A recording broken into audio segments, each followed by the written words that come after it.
Halo para pecinta cerita roman. Sebelum kita memulai tentang kisah Reva dan keluarga Nara, jangan lupa like dan subscribe-nya channel cerita roman ini. Bab 412. Nara tampak tidak enak hati.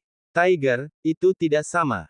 Villa ini diberikan oleh Paman Geni bersama dengan teman-temannya yang lain.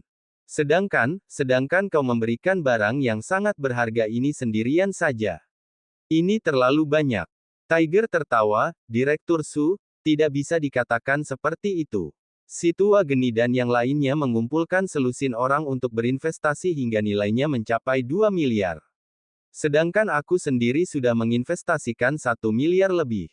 Kalau dihitung dari keuntungannya, apa yang aku dapatkan itu sudah hampir menyamai keuntungan selusin orang itu. Nara tidak dapat langsung menjawabnya. Dia hanya bisa menatap Reva dengan tak berdaya. Reva tersenyum dengan lembut dan berkata, "Sudahlah, Tiger, kau juga jangan mengucapkan kata-kata sungkan seperti ini lagi. Lain kali jangan hambur-hamburkan uangmu, kita ini sudah seperti keluarga, tidak perlu membanding-bandingkan ini semua. Kita sudah seperti keluarga sendiri, jadi beda dengan orang lain, ngerti kan?" Tiger tampak bahagia. Dia mengangguk-angguk dan berkata, "Ngerti, ngerti."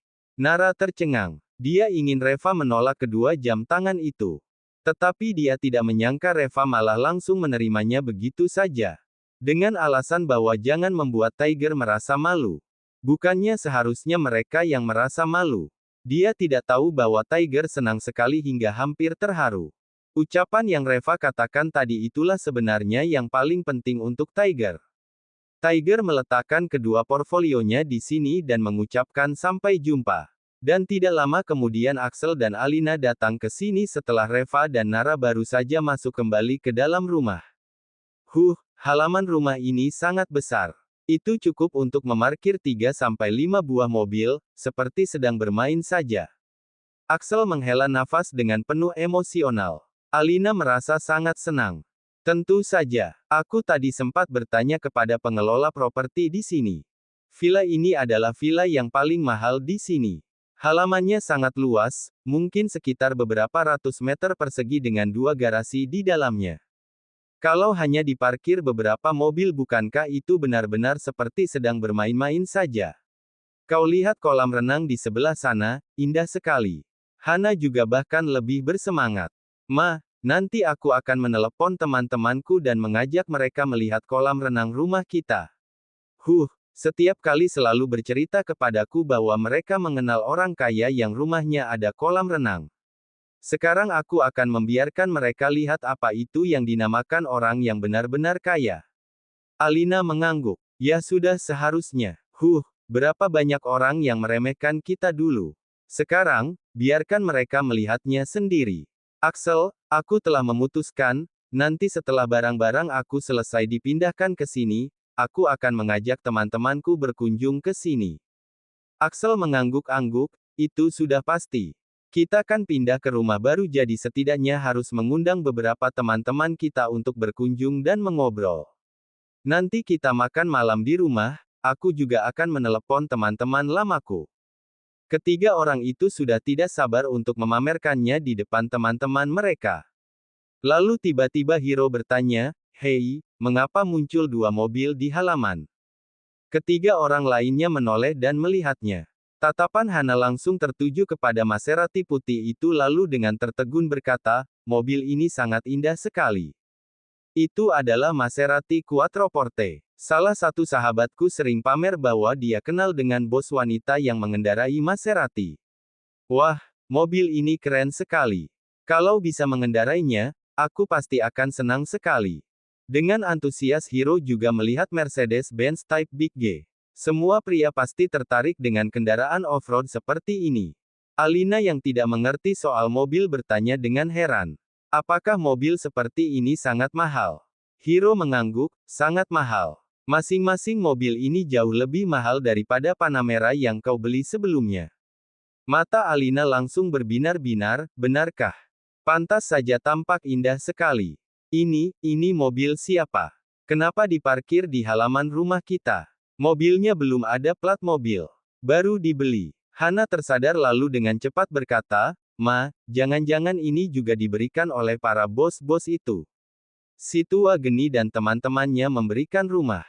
Bisa jadi bos-bos lain itu yang memberikan mobil-mobil ini, kan?" Sebelum kita lanjutkan lagi, tentang tidak tahu malunya keluarga Nara. Jangan lupa like dulu, dan subscribe-nya. Channel cerita roman ini. Bab 413. Mata Alina langsung berbinar, ya benar ucapanmu itu. Ini sangat mungkin. Kalau tidak, mengapa mobil baru yang belum ada plat nomor ini diparkir di depan halaman rumah kita? Ayo masuk. Cepat kita ambil kunci mobilnya. Suamiku, aku tidak mau tahu. Mobil Mas Cia apa tadi itu, di kemudian hari aku yang akan mengendarainya ya. Axel mengangguk. Tidak masalah. Aku akan menggunakan Mercedes-Benz itu. Mobil ini sangat keren dan cocok untukku. Hana langsung cemberut, "Pa, Ma, terus bagaimana dengan aku? Di kemudian hari aku masih harus membantu kalian mengelola apotek, jadi aku juga harus punya mobil." Axel dan Alina saling menatap. Alina berkata, "Suamiku, berikan BMW-mu itu kepada Hana. Dia benar, nantinya dia harus menangani banyak hal untuk apotek kita jadi dia pasti akan memerlukannya." Axel mengangguk, "Ya, oke, BMW-nya akan menjadi milikmu mulai sekarang." Hana merasa tidak rela. Sebenarnya dia lebih menginginkan Maserati itu. Tetapi kalau melihat sikap Alina sekarang, dia pasti tidak akan memberikannya Maserati itu. Hiro yang berada di sampingnya tampak iri. Dia juga menginginkan sebuah mobil tetapi masalahnya ketiga orang ini saja tidak cukup untuk dibagi, dia masih bisa menginginkan apa lagi. Setelah hening selama beberapa saat lalu diam-diam Hiro menarik pakaian Hana dan mengedipkan matanya. Hana langsung mengerti dan segera menghentikan Alina, "Ma, jangan pergi dulu. Aku ingin mendiskusikan sesuatu denganmu." Alina mengerutkan keningnya. "Ada apa? Memangnya tidak bisa dibicarakan di dalam rumah?" Hana berbisik, "Ma, begini.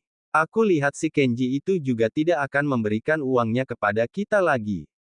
Lebih baik kita ambil saja perusahaan ini, bagaimana?" Axel dan Alina saling menatap dengan heran. Keduanya merasa tidak rela tetapi mereka juga tahu bahwa saat ini situasinya di luar kendali mereka. Dengan marah Alina berkata, "Hai, ini semua gara-gara si Reva tak berguna itu. Seharusnya dia yang disalahkan. Suruh dia meminta uang malah akhirnya mendapatkan perusahaan. Memangnya mengelola sebuah perusahaan itu murah?" Axel mengibaskan tangannya, sudah. Anggap saja kali ini kita memberikan budi kebaikan kepada Kenji. Sudah begitu saja." Alina juga tidak punya pilihan lain, mau tak mau dia hanya bisa menerimanya. Tetapi Hana buru-buru berkata, "Pa, Ma, kalau begitu siapa yang akan kau suruh untuk mengelola perusahaan ini? Perusahaan ini tidak bisa diserahkan kepada si Reva yang tak berguna itu begitu saja, kan?" Axel dan Alina mengerutkan keningnya bersamaan. Mereka memang belum memikirkan akan masalah ini. Axel berkata, "Bagaimana, kalau aku saja yang mengelolanya? Hanya mengelola perusahaan saja, itu tidak sulit untukku." Alina mengangguk. Tetapi dengan cepat Hana berkata, "Pa, kau sudah berumur, untuk apa ikut campur dalam masalah ini lagi? Memangnya berapa banyak direktur perusahaan yang pernah kau temui yang ikut andil dalam mengelola manajemen perusahaan? Kalau kakak, dia kan masih muda apalagi dia juga harus menghalangi orang-orang dari keluarga Su itu untuk membuat masalah di perusahaan sehingga mau tak mau dia harus turun tangan sendiri. Tetapi, ini kan hanya perusahaan kecil, untuk apa kau repot-repot menanganinya? Perusahaan yang baru saja didirikan pasti akan sibuk terus sepanjang hari. Nantinya kau bahkan tak punya waktu untuk mencari teman-temanmu lagi. Untuk apa merepotkan dirimu sendiri?" Axel melirik Hana dan berkata, "Hana, kalau kau ingin mengatakan sesuatu, langsung katakan saja." Hana tersenyum, "Pa, aku hanya berpikir bahwa nantinya aku akan mengelola apotek itu, kan? Jadi Hiro, dia kan masih menganggur. Hiro juga pernah mengelola perusahaan sebelumnya dan dia juga pandai berbisnis. Bagaimana kalau kita membiarkan Hiro saja yang mengambil alih perusahaan itu? Kebetulan, Kau juga bisa lepas tangan dan tidak perlu mengkhawatirkan perusahaan itu lagi. Biar Hiro saja yang mengurus dan menanganinya. Penghasilan yang didapatkan tiap bulan semuanya dibawa pulang ke rumah saja sehingga kau dan mamaku bisa hidup dengan senang dan nyaman. Bukankah itu sangat bagus? Axel tampak ragu, apa bisa seperti itu? Perusahaan itu didirikan oleh Kenji untuk Reva. Kalau aku yang menanganinya itu tidak masalah. Tetapi kalau Hiro yang menanganinya, aku khawatir Nara akan berteriak lagi. Hana langsung menjawab, "Pa, peduli amat dia teriak atau tidak. Memangnya kau belum sadar ya? Kedua orang ini sedang berencana untuk memisahkan diri dari kita. Kali ini mereka pindah ke villa ini saja sama sekali tidak memberitahu kita. Mereka memang tidak ingin kita tinggal di sini. Kalau Reva yang menangani perusahaan ini, nantinya semua uang akan jatuh di tangan mereka. Dan kalau di kemudian hari mereka sudah kaya dan hebat, apakah kau masih bisa mengatur mereka?" Sebelum kita lanjutkan lagi, tentang tidak tahu malunya keluarga Nara. Jangan lupa like dulu, dan subscribe-nya. Channel Cerita Roman ini. Bab 414. Mendengar ucapannya itu, Alina langsung mengangguk. Ucapan Hana benar. Suamiku, kita harus waspada terhadap Reva. Orang ini terlalu jahat. Axel mengangguk-angguk, dan ucapan Hana itu juga membuatnya waspada. Ya, kau benar. Baiklah, diputuskan begitu saja. Biar Hiro saja yang mengelola perusahaan ini. Hana merasa sangat gembira. Hiro juga gembira sekali. Lalu mereka berempat masuk ke rumah dan setelah semua barang-barangnya diletakkan dengan baik, kemudian Axel dan Alina langsung mencari Nara dan meminta kunci mobil untuk kedua mobil yang ada di luar. Saat Nara mendengarnya, dia hampir meledak karena marah. "Pa, Ma, mobil itu diberikan oleh Tiger untuk aku dan Reva. Untuk apa kalian memintanya? Kalian kan sudah ada mobil." Alina langsung berkata, "Apa maksudnya dengan kami sudah ada mobil? Kita berdua hanya memiliki satu BMW jelek itu, seperti itu yang kau katakan sudah ada mobil. Kalau papamu pergi keluar, aku harus naik taksi kemana-mana. Kalau aku yang keluar, gantian papamu yang tidak punya mobil. Coba kau bilang, memangnya ini masih seperti kehidupan manusia?" Nara terdiam. "Pa, Ma, waktu dulu saat kita belum punya mobil juga tidak ada masalah, kan? Kalian berdua dulu juga tidak ada banyak hal yang perlu dilakukan sehingga tidak terlalu memerlukan mobil juga. Kenapa sekarang tiba-tiba kalian berdua sangat membutuhkan mobil?" Dengan marah Alina berkata, "Bagaimana bisa tidak butuh? Dulu kami khawatir hal itu akan mempengaruhi pekerjaanmu sehingga kami tidak mengatakannya kepadamu. Tetapi memangnya kau benar-benar mengira bahwa kami di rumah itu hanya ongkang-ongkang kaki seperti seseorang yang menumpang di rumah kita? Kau kira mudah ya bagi kami membesarkan kalian hingga seperti sekarang ini? Kami juga ada banyak hal yang perlu dilakukan." Dengan marah Axel berkata, "Untuk apa kau mengatakan ini semua kepadanya? Kalau dia bisa memahami kita, apakah kita berdua masih perlu seperti sekarang ini? Dulu waktu kita tidak punya mobil, aku juga tidak ingin membuatmu stres dengan menambah tekanan seperti ini. Aku tidak mengatakan apapun mengenainya. Tetapi sekarang, kita sudah punya mobil. Lantas apa salahnya kalau aku dan mamamu mengendarai mobil? Lagi pula mobil ini juga tidak dipakai kok." Nara langsung berkata, "Bagaimana tidak dipakai? Maserati itu akan aku pakai untuk pergi bekerja. Sedang Mercedes-Benz itu akan dipakai Reva untuk pergi bekerja."